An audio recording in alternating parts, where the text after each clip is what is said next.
Testing 1, 2. Okay. This is the first of my recordings. Maybe later it might be abridged and made into something that's a video. But for right now, it's an audio recorded on July 6th, 2023. On a walk from our apartment in Rozumidachi to Muromieki station. Alright. I wrote a short story about performing and talking about when did I start performing. And the story ended with being in London and street performing for my very first time in Hyde Park. Okay. So, right, that would lead a reader or listener to believe that I just continued to do that regularly afterwards, which is not the case. I did know I could make some money by going out on the street and playing music. I didn't go right away to do this, but I started paying attention to street performers more. At that time, it was 1976. Most of the street performing acts, or all the street performing acts I had seen, were mimes, which were kind of popular in 76, or some musicians playing on the street. In Westwood, in Los Angeles, it was a popular place to see street acts. I didn't know it at the time, but Venice Beach was also a place where there were street acts, but I didn't see that at that time. Venice Beach wasn't a place I went, but my family quite often went to Westwood. We'd go there for dinner and such things. So anyway, I had that knowledge. I didn't go there yet. I didn't know how to get there on my own. I would later know. But anyway, I really wanted to perform, and I had made a band. Consisted of a few friends, and I had started that about a year before, and we had played a few different places, and we were trying to perform for our junior high school. There was my friend Carlos, who I'd known for a few years, and he's been a lifelong friend, great friend. And Carlos was our manager. And he had been, before we had the band, he had been my manager. Now, we really hadn't gotten anything, but we had gone to shopping malls and got ourselves into the offices with some business card I had made that said I was a fiddler. And this is my manager, Carlos Weebach. Of course, they weren't going to let us do street performing in there, but they did let us know that sometimes they had some kind of events around Christmas time. So, back to the band. We had my friend Chris Ryan and John Driggs. John Driggs was one of the King family, and which was TV shows for Thanksgiving and Christmas shows during the 1960s and 70s. he was a guitarist, and I played guitar and I played fiddle. I really wanted a mandolin, but anyway, that's beside the point. So we had 3 people. Chris played the washboard, and he was a great drummer, and we were trying to expand into getting away from just the bluegrass stuff where he played a washboard and we played that way. And so we got another person, Brad Kramer, on keyboards. He was really a great pianist. We had our first practice at Chris's house. And Brad starts playing Hard Day's Night or on piano, and Chris starts playing drums. It just sounded awesome. We hadn't done a lot of work, but we got to practice and had a lot of optimism, and I knew what we need is a bass player. So a friend knew another person I'd known since first grade. Was not a friend, but it was a friend of Chris's. Could play bass. And I met with him one-on-one, and he could play guitar pretty well, and he could read music. And we went over some songs at my room, my house, and very quickly became aware that he was educated in music, and I couldn't read music very well. So we set up the very first practice, and it turned out that Sunday practice I had to go to a family birthday. I wasn't going to be able to make it. So I told Carlos to go and, tell me, how it went. I get home, and I'm really curious to hear how the practice went. And I call up Carlos, who tells me, Tak, it went really bad. They voted you out of your band. I had formed the band. I had actually got the last guy to be able to join, but that was the kicker, and the 3 went off. Brad Kramer, they wanted him to go along, and he refused on loyalty to me, who had made the band. So anyway,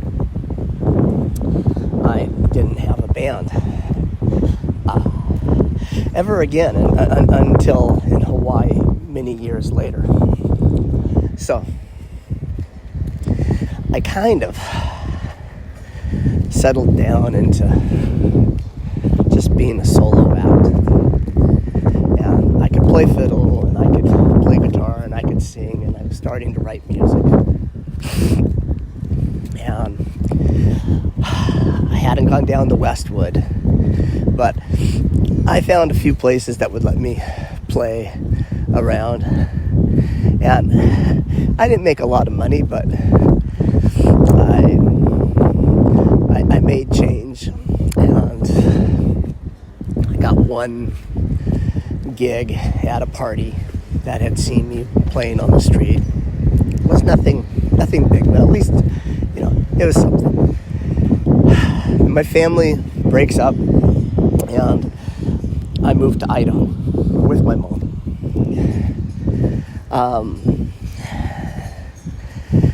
Nobody at my school knew that I could play yet. And little by little, I started letting my new friends know that I could play. And then I started taking my fiddle with me to parties. And my fiddle was almost like a security blanket, like a teddy bear I would carry to a party. If I went by myself, I felt a little insecure. If I had my fiddle with me, I was very comfortable. And I started getting some appreciation at parties. And I was in the choir, and I had long hair. Principal didn't like me, saw me as one of the bad guys. And one day there was a spot in our, I think it was fall concert. Yes, it was fall concert. And yeah, I had a girlfriend at that time. That's right. And the leader, the choir director, said, "Hey, we have a little spot of time in our fall concert. Is there anybody that knows some kind of talent or something that can go up and fill 5 to 10 minutes on stage?" I didn't say anything. Some people in the choir, I don't remember who it was, said, "Why don't you let Tak play?" He had no idea I could play. And he asked, "Tak, what do you do?" I play the fiddle. And he goes, "Is he any good?" And, the class started saying yeah, he's great. So anyway, he still hasn't heard me. My girlfriend at that time and her girlfriend were sitting in the front row. And I got up, and by myself, and played, my fast fiddle tunes, finished with Orange Blossom Special, that kind of thing. It was just a fiddle. I didn't take anything else. And the place went nuts. And everywhere, except for the front row where my girlfriend was sitting with her girlfriend, they were looking strange and not clapping or anything. Yeah, the rest of the place was on their feet. I was pretty excited and high from the performance. I get home and I call up my girlfriend, and I go "Yeah, didn't see you after the show, blah blah blah. That was great, huh?" And she goes "I'm breaking up with you." So okay, all right. She broke up with me. The next day, the principal calls my mom. And the school had only been open for a few years. It was a pretty new school. And he calls and talks to her and tells her that he owes an apology, that he had misjudged my character, and tells my mom that that was the first standing ovation that auditorium had ever had. I always thought it was kind of funny that because I can get people, on their feet, that meant that he misjudged my character. I was still a bad influence in that school. But yeah, a little bit of trying to be too cool. Not always, not a very good student. But anyway, so that happened. I wasn't street performing yet up there. I hadn't done it yet. This is Sun Valley, Idaho. And yeah, I'd done some playing. I got hired to do kind of hayride thing for the Sun Valley Resort in the summertime. And it paid pretty good, like $20 a trip, which was more than I made as a dishwasher at that time. But still hadn't really branched out on my own. Well, now we're getting up to, it's going to be really loud. I'm going to be going by some weed whackers. So if it gets really loud, I'm going to just stop talking. It's pretty loud. All right. I'm gonna stop talking, but I'm gonna keep running the tape till I'm by this loud stuff. I'll be right back. Just bear with the weed whackers and blowers. Hold on a second.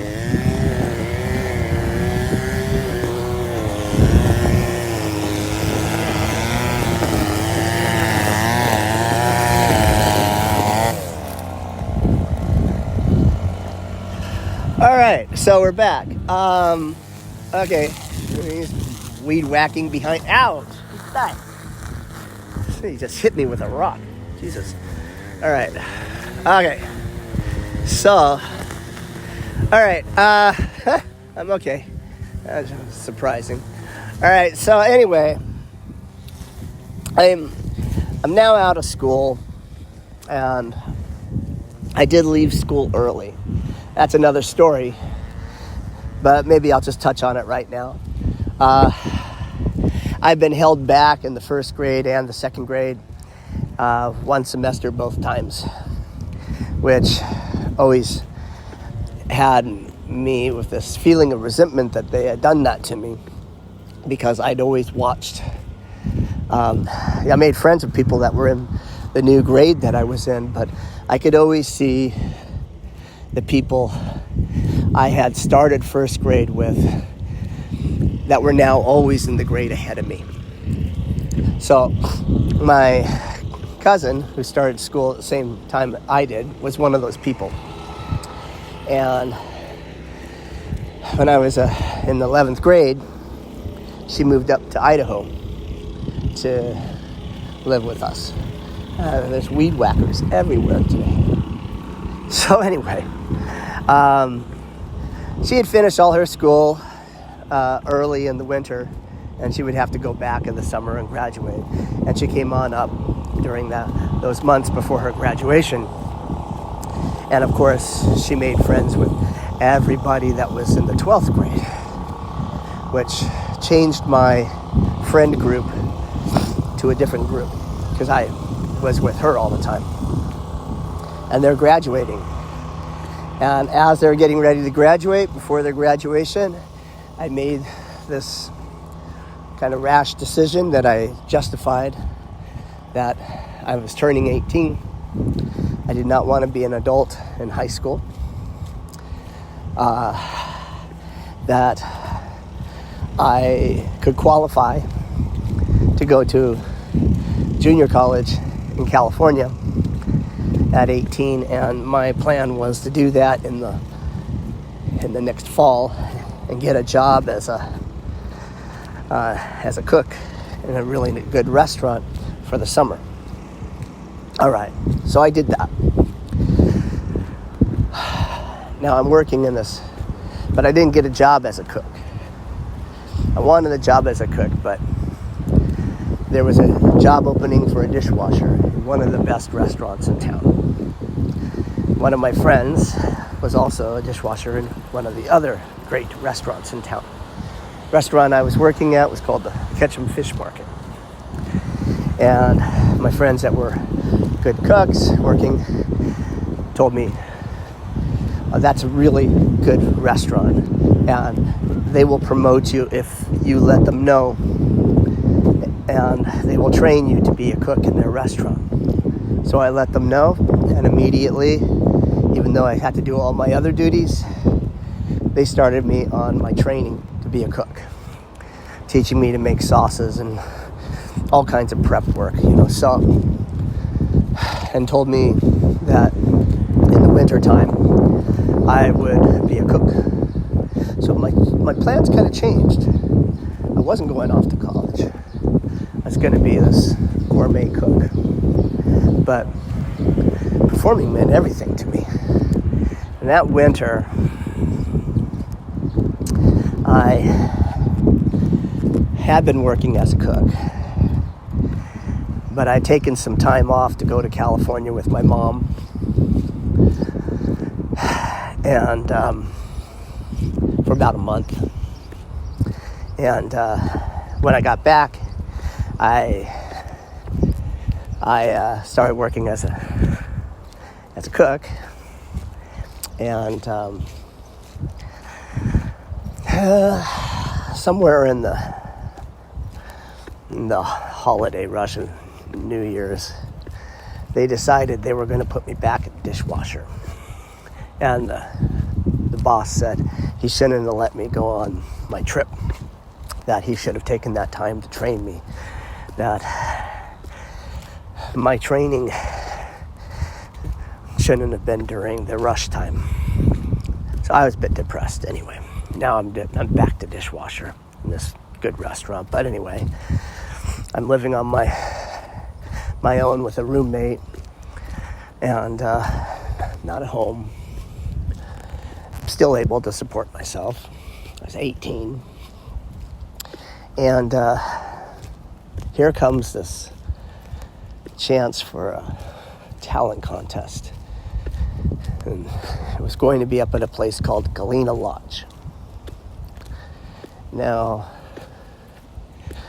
Galena Lodge was a bit north of town. It was a ski resort for cross-country skiing. All the best talent in town had signed up. People that weren't even that talented had signed up. The big thing was that they had advertised that was going to be televised on local TV. Now, back at that time, 1980, well, was it 1980? Was it still 1970? Yeah, it was 1980. Yeah, it was 1980. Yeah, February 1980. And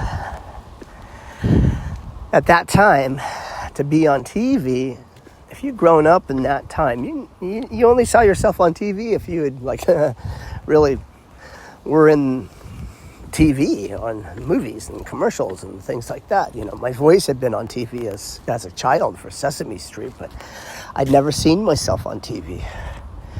Not like a generation that was very soon to follow, that grew up watching themselves on TV from videotapes that their parents took. It wasn't really that era yet. So that was really exciting. First prize, $100. Now, doesn't sound like much now, but, that would have been like half my paycheck back then. For a 2-week paycheck from the restaurants, paid every 2 weeks. So anyway, I ask work for the night off weeks in advance. Tell them how important this is to me. And they give me the day off.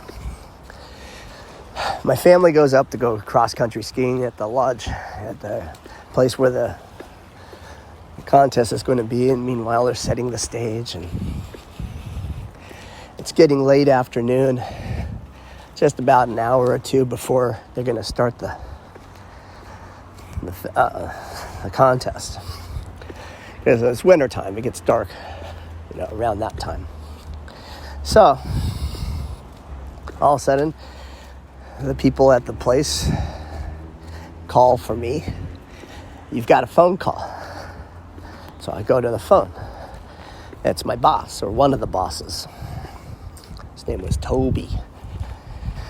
And he tells me, we're going to get anybody to fill your shift. You have to come back. And I said, you guys, I requested this day off a couple weeks ago, and you said I could be here, and I'm here now. And they go, well, sorry, it's your job. You need to do it. And I said, well, I'm not coming back. And he goes, well, it's your job. And he hung up the phone. Basically, I knew it in the tone of his words were, if you don't come back, it's your job. You don't have a job anymore. He hung up on me. I'd just been fired. And I need to go up on stage. Well, the event starts, and of course, this thing's looming in my head. I just lost my job over this. I watch a different acts, and Some of them were really good. Some of them were great. Some of them not that good.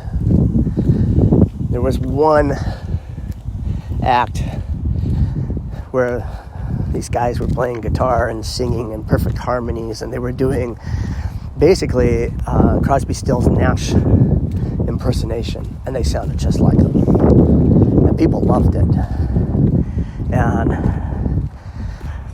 I played, and they loved me. And I knew I'd probably that's my competition. And I probably don't beat them. But coming in second to that won't be that bad. After all, there's only one of me. There's 4 of them. And they come to give out the prizes. And they start giving out all the consolation prizes first. And just about everybody, even if it's like a bar of soap or something, they got something. And then they get up into the 3rd prize. And they announced the 2nd prize. And now I was really confused. It's got to be something wrong. They give out the 1st prize. Of course, it goes to the 4 people that were singing like Crosby, Stills, Nash, and Young. And the contest is over. I gave prizes to everybody but me. And I had people were on their feet. I didn't understand this, and I lost my job. Well, we'd all driven up in this van. My aunt, my uncle, my cousins, my mom and the boyfriend. And it's really quiet in the van. Finally, my Uncle Tom, married to my Aunt Minnie, says, well, if no one's going to say it, I'm going to say it. You got screwed. And the next day, there's a phone call. It's the television people. They're looking through the video, reviewing the video for editing. And they're watching the part about the prizes. And it occurs to them they forgot a prize. There was a runner-up prize to be given away for half the amount of the grand prize between 2nd prize and 1st prize, which was mine. And to come down to the studio and get my $50. Well, that was some consolation. I'd have at least $50. That would help a little bit. But the thing sticking in my mind is nobody knows I got it. Nobody there knew that I got runner-up to the 1st prize. But now I don't have a job. And I started thinking, oh God, I gotta go look for a job. And I was working in one of the best restaurants, and I also have to write down that I got fired. So I do some calculations at my trailer that I was renting. I try to figure out how much money do I need to make on a daily basis to be able to take care of myself. And I decide I'm going to street perform. A couple weeks before, I'd seen for the first time this guy standing out in front of the hockey game at night, just banging a stick on the ground and playing a blues harmonica. And people were tipping him. I'm like, that was the first time I'd seen anybody do that there. So I decide I'm going to go to the Sun Valley Mall, and I'm going to take my stuff, go make some money. The very first day I'm there, it's looking good. I decided I take my my bathrobe belt, use that to tie a tambourine around my foot, take my harmonica strap, my guitar, be a little one-man band. And I'd play fiddle, also kicking my feet. It was the very beginnings of my street performing on a scale where I was setting out to support myself. I was 18, and I'm making some money, not a lot, but at the end of the day, I'd figured out I'd made enough that if I just keep going every day, I have more than enough money to be able to support myself. And that first day, there's this tourist walking by, and this is Sun Valley Ski Resort. In February, I'm working in the cold, out in the snow. And I noticed there's this woman eating her lunch on a bench. She never comes up and approaches me, but she walked by one time and she's smiling. She liked what I was doing. Everybody liked what I was doing. But this one man walks by and he looks kind of, what is he doing? And he walks over to me and says like, "Hi, do you have permission to be performing here?" And I said, I'm sorry, I didn't know that I needed to get permission. And he said, "Well, the person that you need to get permission from is me, as it turns out. And here's my card. If anybody asks you, tell them you have my permission." So that felt great. And right at the very end, as it's starting to get dark and getting colder, and my fingers are turning purple from playing, this man, I would find out he is in his 50s and bearded, and he comes by and he talks to me. You know, after I get done and I start packing up, he goes like, you know what? Let me make you dinner. I can make you an American Indian dinner. I live above the Ram Bar. I'm the drummer for the Joe Foss Trio.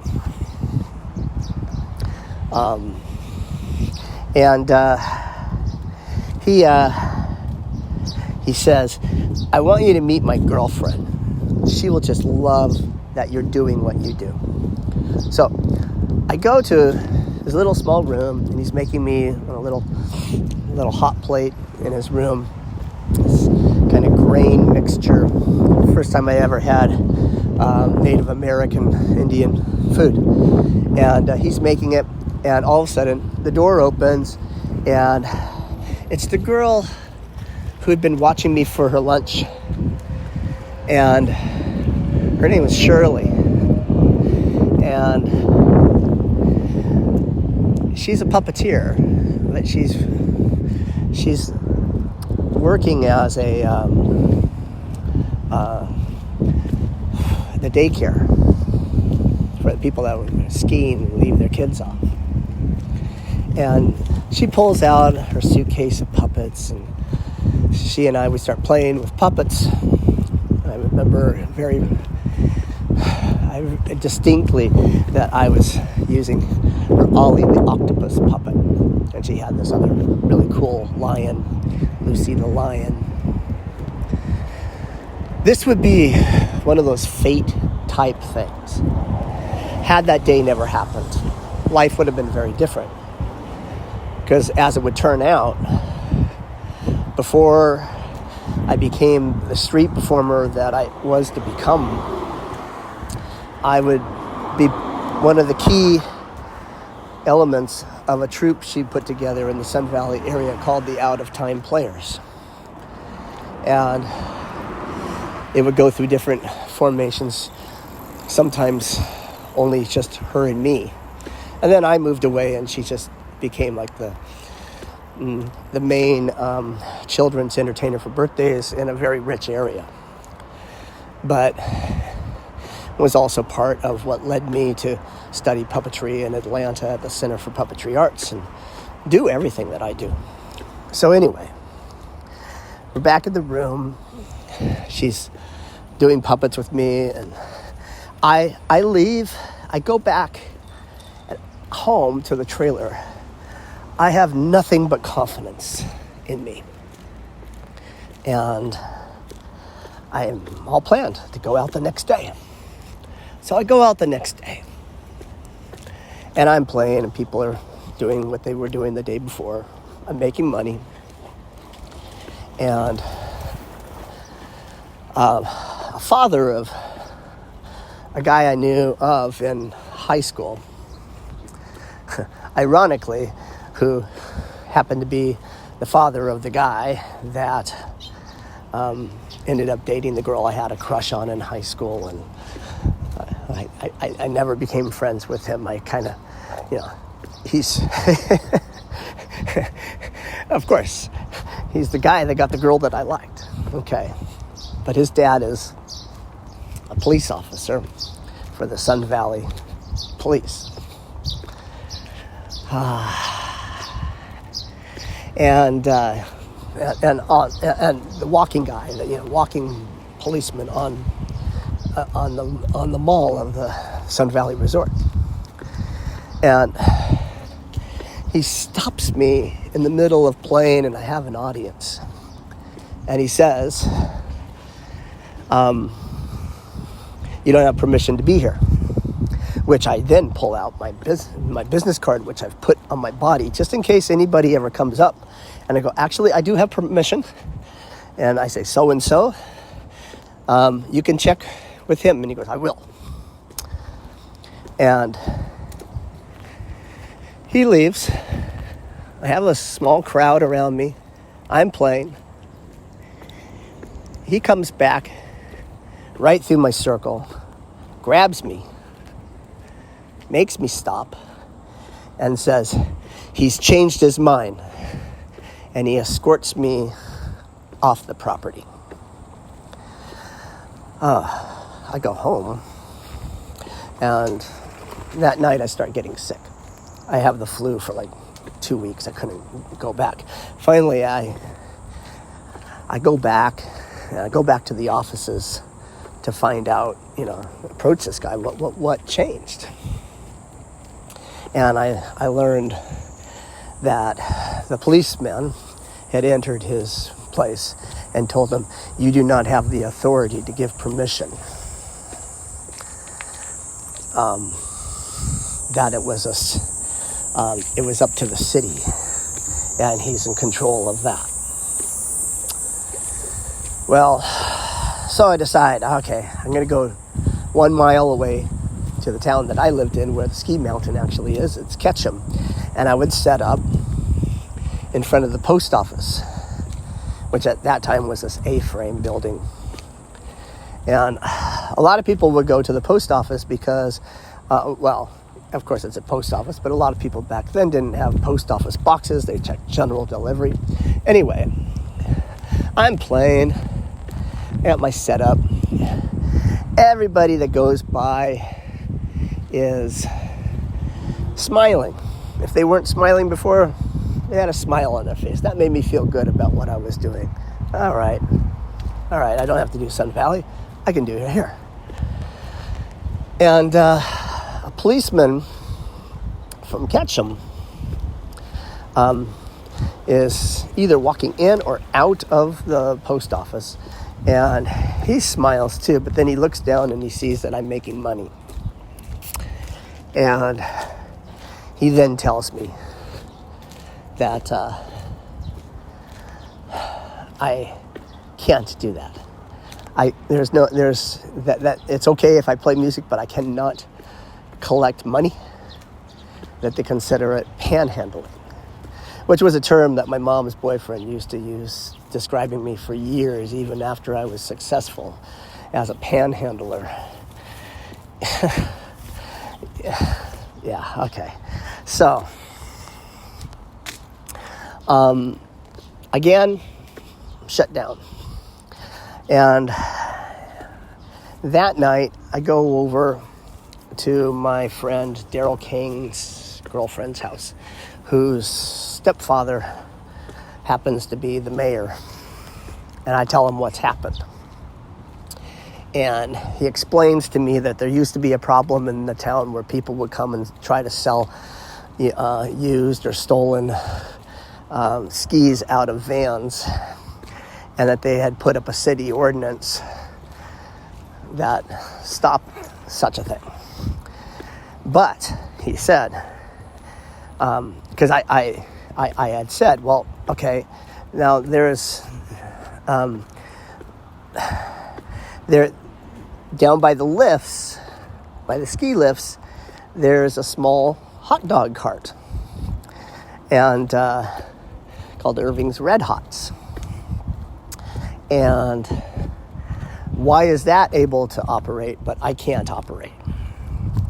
And I learned that it's under a grandfather clause, that the people who owned that building that it's in front of had set up something that allowed it. So if I could go and talk to the owner of that building, I would be okay to set up next to the lift as long as it's there where the Irving's Red Hots is. Well, I'm playing and Irving's Red Hot starts complaining, that they can't hear the orders from the customers, which I really doubt it because I was far enough away. But they're just irritated that I'm there. And I would have kept going. And that day, I start driving my Jeep that I had, and it broke down really bad. A universal U-joint and broke, and at the same time, my oil light, I thought I'd thrown a rod, and so now I didn't have transportation to get around with all my stuff. So, I arrange to head for LA. Go down, stay with some friends. They'll be able to drive me around, and I would go to Westwood. I went to Venice, and I was doing okay. Not great. On a very special day, I was actually making a fair amount of money, but problem with going with your friends is they look and go like, hey, you've made enough money, let's go do something else. So it really wasn't going to work so good, but I did do it. I also competed in a talent contest at the Palomino Club, and John Ritter was sitting at a table with Bob Wills Jr., the son of Bob Wills and the Texas Playboys. After I play my song, get off the stage, I get called over to that table, and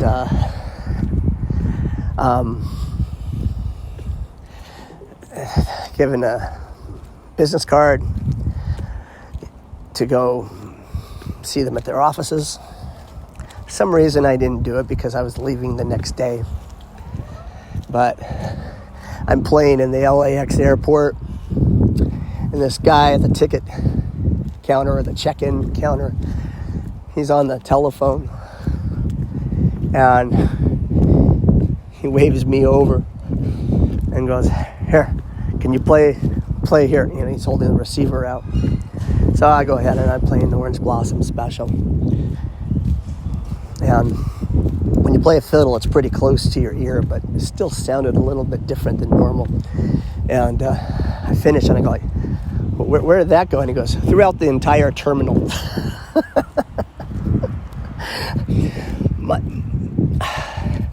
My fiddle would pave a path for me. Was always my best friend. I would go back to Idaho and play in the open acts, every open mic that was around. And come that next winter, I got a job as a cook in a club. They had a nightclub out front and a Chinese restaurant in the back, and I was a cook in the Chinese restaurant. They called me the Egg Roll King. And every Sunday, because it was Idaho, the bars are closed in Idaho back then. And the new band would come in, set up on a Sunday afternoon. I'd be in there doing prep work, and I'd come out and I'd meet each band that came in each week, let them know what I did, and I started playing with each band that came into town. That winter was kind of a crazy time for me, and I'm going to leave on this last little story. My stories kind of get intertwined, but I've got enough time to do it. At that time, I had moved back home to my mom's, and I was paying her rent and board to stay there. I was paying more to live at home than had I lived out on my own. But, you know, it was a nice place, really nice place. And I'd come home, tell my mom about, you know, in the morning, about what had happened the night before. You know, I had a following, and she was really never that interested. And, I mean, she was interested enough to be able to, you know, take me shopping to get a pickup for my violin and a show shirt, but she wasn't showing up for it. And after my mom died, there was a special night I remember, and something my aunt told me that was visiting at that time. It was a busy night in the kitchen, and I'm just swamped with orders. But the manager from the bar comes in, and he goes, "Tak, you got to get up on stage right now. You have to get up. It's crazy out there. They're just yelling for you." So I have orders up. I'm going to just run out, play the Orange Blossom special, and get out. I didn't bother to take my apron off. My hands were still greasy as they slid across the neck of this. I got done and left the stage as quick as I could to get back to my orders. After my mom died, my aunt was telling me the story. She said, "Your mom used to go and sit in the back. She never told you."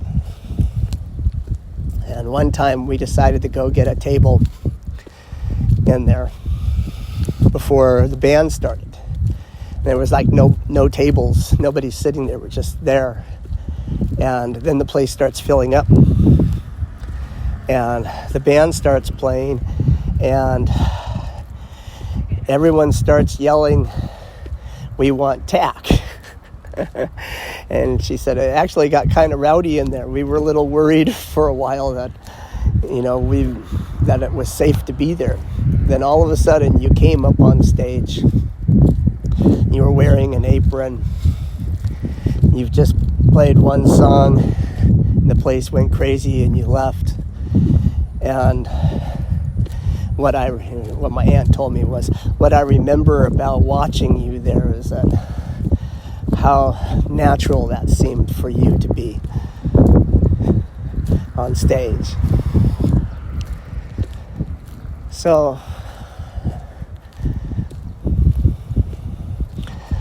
I said I was going to end that there, but there's something about my mom. My mom had this poster on her kitchen wall of me doing a concert with a couple other acts in college, when I was going to college in Evergreen in Olympia, Washington. she'd come out to see it. She left that poster up on the wall for a long time. Forever, a long time. And my friends, my college friends went, my mom went, and it was a live broadcast in the big auditorium at college. And I played by myself. And it went over really good. And it was live and it was recorded, so it was being played live on the radio for quite some time. And we're walking back to the dorms. My friends were telling me how great they thought I was on stage. And my mom was really quiet. We got back and it was just her and me in my room. And I asked her, I said, Mom, everyone was saying like how much they liked the show. You didn't say anything. Did you not like it? Was it something wrong? And my mom told me, oh, Tak, you were fine. I've never wanted to be a stage mother. It's something I don't want to be. So with that in mind, the other story makes a little bit of, context there to her coming and seeing me, but not letting me know and staying out of the way. I would go on performing, playing in bands, doing street acts, doing kids shows, working sometimes with Shirley. And I didn't have the complete confidence to become a full-time street performer until I was 30 years old. I knew I could perform well. I knew I could juggle. I had even combined my juggling into the band that I was in when we opened for New Riders of the Purple Sage on the Hawaii tour. I was a sideman. The leader of the band didn't want me to. Used to say, like, not on my stage, you don't. But it was the last concert. And New Riders of the Purple Sage were a little late getting up on stage. We finished our bit, so I got back on the stage just by me and started juggling my bow and props, and the audience loved it as I went down off the stairs as I saw the main band coming up, the New Riders. They passed me on the stairs and said, you could be your own warm-up band. I quit the band. I quit playing bars. I didn't want to play for drunks anymore. And I made that decision that I did try to make a band before I actually did that, and I had a car accident that stopped the band from continuing, but then I just took it as an omen. I'm not supposed to be playing in bars anymore and doing this. I'm going to leave, which I was on Hawaii at that time. I'm going to go be a street performer. I'm going to go find a mentor. And I took off. It was winter. Showed up in San Francisco. I found a mentor. Sean, of the Sean and Dave show. Sean Lachlan. One of the performers asked me, why didn't you wait until summer to come when it's good? Why did you choose the middle of winter to do your boot camp days, as they called it? My feeling was, if I can make it in the toughest of times, by the time summer comes, I'll be fine. And by that summer, I took a trip Went to a International Jugglers Festival with my friend Brian in Montreal. I had a round-trip ticket back to Idaho. So I was in Idaho when I left there to go there. Had been in San Francisco, but I went to Idaho. There was a layover in Boston, and I had told my friend Brian, because we had to get off the plane, that I'm not going back to Idaho with you. I'm getting off here, and I'm going to be a street performer in Boston. And the rest was history.